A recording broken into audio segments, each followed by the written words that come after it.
Dito sa Bern, Switzerland, may kakaibang paraan ang mga tao ng pag-uwi mula sa trabaho. Hindi sila sumasakay ng kotse at hindi rin nakikisiksikan sa subway. Ang ginagawa nila? Tumatalon lang sa ilog at lumulutang pauwi. Tuwing tag-init, isa sa inaabangan ng mga lokal ang kanilang floating commute. Tatanggalin ang office attire, magpapalit ng swimsuit, ilalagay ang cellphone, wallet at susi sa waterproof bag. Tapos talon na agad sa Are River, ang ilog na dumadaloy mismo sa gitna ng lungsod. Habang lumulutang, nilalasap nila ang sariwang hangin at ang tanawin sa paligid. At kapag malapit na sa bahay, aahon na lang, dadampot ng bag at diretso na sa pintuan.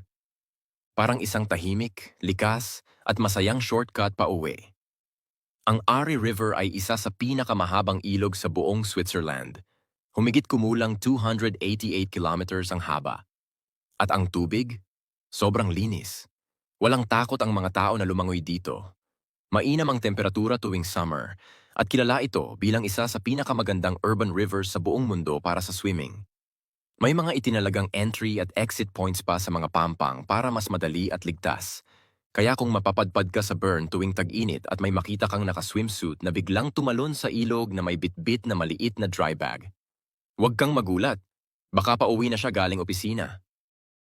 Sa Switzerland, may isang bagay na agad mong mapapansin na normal lang para sa kanila. Walang pakialam ang mga tao sa kotse mong minamaneho. Audi man yan, Mercedes, o kahit pa Rolls-Royce. Dito, hindi basehan ng yaman ang itsura mo. May mga taong nakabisikleta lang pero nakatira sa gitna ng lungsod, habang ang iba namang naka-supercar ay naninirahan sa simpleng bahay na gawa sa kahoy sa probinsya. Wala ring masyadong matataas na gusali rito. Mas madalas, makikita mo ang mga bahay sa mga lambak, palibot ay malalawak at lunti ang damuhan. Parang postcard ang bawat tanawin. Kahit isa ang Switzerland sa mga bansang may pinakamataas na kita sa buong mundo, marami pa rin sa kanila ang nagluluto gamit ang kalan na kahoy, nanonood ng TV na de antena at halos walang mahilig magyabang.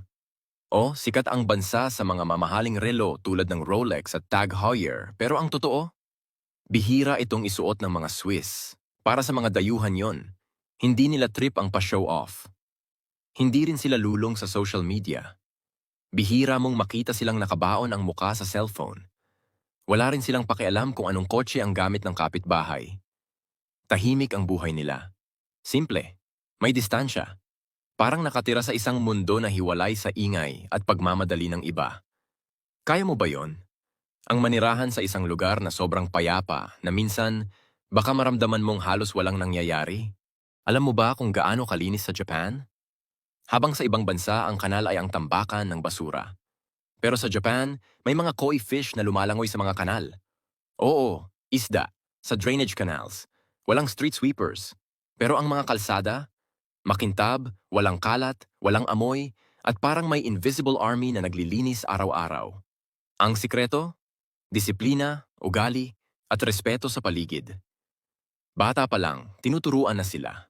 Sa elementary, mga estudyante ang naglilinis ng classroom nila araw-araw. Minsan pati paligid ng school nililinis nila. At pag naging adult, hindi nawawala ang mindset. Mga tindero, mga trabahador, nagwawalis ng harap ng shop tuwing umaga bago magbukas. Tapos kapag may sports event, yung audience pa ang naglilinis ng kalat nila pagkatapos. Walang iwanan ng basura. Pati garbage trucks, kumikinang sa linis. Araw-araw nililinis ng mga driver, pati gulong, para siguradong walang duming mahuhulog sa daan. Wala kang makikitang basurahan sa mga kalsada. Bakit? Kasi tinatago at dinadala pa uwi ang basura. Sa una, effort. Pero pag naging habit, nagiging natural. Isipin mo, kung kaya ng Japan, bakit hindi natin kaya? Alam mo ba kung bakit basta na lang inihahagis ng mga Chinese na magsasaka ang kanilang mga sisiw diretso sa bukid? Hindi ito laro o kabaliwan. Isa itong sobrang talinong diskarte sa pagpapalaki ng manok. At dahil dito, milyon-milyong piso na ang kinita nila. Walang kulungan, walang skip. Ang mga manok, malayang gumagala sa mga hagdang-hagdang palayan. Tumatakbo, nagkakalkal ng lupa, namumulot ng insekto at nginangata ang damong ligaw. Laging kumikilos, parang natural na workout araw-araw. Kaya ang karne nila, makatas, malambot at puno ng lasa. Hindi matigas, hindi tuyo, swak sa panlasa. Pero ang pinakapanalo, para silang mga pest control na hindi mo kailangang bayaran. Habang gumagala sila, nililinis na rin nila ang bukid sa mga peste. Kaya't hindi na kailangan ng maraming chemical. Ligtas ang manok. Ligtas din ang mga gulay at prutas. Ganito ang tunay na sustainable at malinis na pagsasaka. At kung sa tingin mo yan na ang highlight, hintayin mo yung itlog ng pugo. Pagkapisa ng itlog, alerto agad ang mga manggagawa. Pinipili nila ang pinakamaganda, nililinis, sinasalansan, at pagpasado sa quality check, tuloy-tuloy na sa processing. Unang hakbang, super bilis na pagbasag ng shell gamit ang makina. Sunod, ilulubog ang itlog sa espesyal na sausawan at dahan-dahang pinapalambot sa init. Tapos, mabilis na ibibake para sumiksik ang lasa sa loob. Ang kinalabasan? Makinis, malambot, at malinamnam na itlog. May springy bite at punong-puno ng flavor.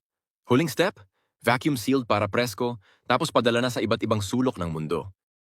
Ito ay sa Thailand, at makikita mo ang mga manggagawang nagbababa ng sangkaterbang tira-tirang tinapay mula sa mga truck. At yung mga aso? Nakahiga lang sa ibabaw ng tinapay, parang nag-e-enjoy sa sarili nilang bread bath. Baka iniisip mo, grabe tong dami ng tinapay, ilang aso kaya ang kailangan para maubos lahat yan. Pero heto ang nakakagulat. Hindi talaga para sa kanila ang tinapay na yan. Ginagamit ito bilang pagkain ng mga isda. Araw-araw, may mga panaderyang hindi na ibebenta ang ilang tinapay.